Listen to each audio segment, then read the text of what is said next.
Part 2 tagoy. Wee! Mia sa sabaw Tako kayong ubod. Gana kalimango Nagkagubot lagi ni sila. Aw basta kay kumbati taron. Expert kay sa angkol. Continue to sa tong adventure diri karon. Awa si Lolo. Pang, hi sa pang. Hi. Hi sa. Oh. Si hi sa daw, be. Hi sa daw mo, be. Hi. Pare.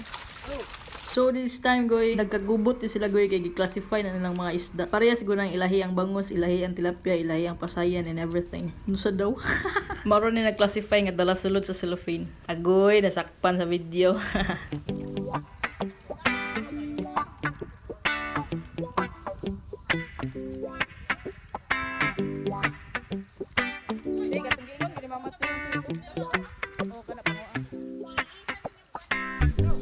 Sometimes life is good, but then the trouble comes my way.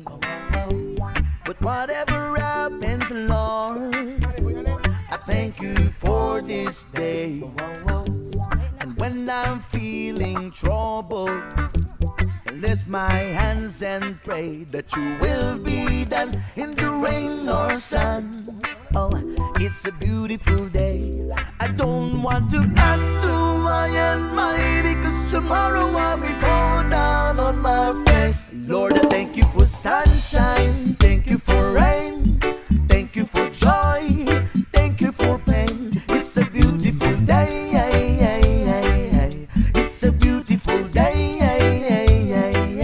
Lord, I thank you for sunshine, thank you for rain, thank you for joy. And hanggang dito na lang goy. And sorry kay goy kay wali ko ka video atong nangaon mi no. Kay sa sobra na ako kagutom goy nagkaon jud dito. Nya nakalimot ko ba nga nag-vlog man day goy.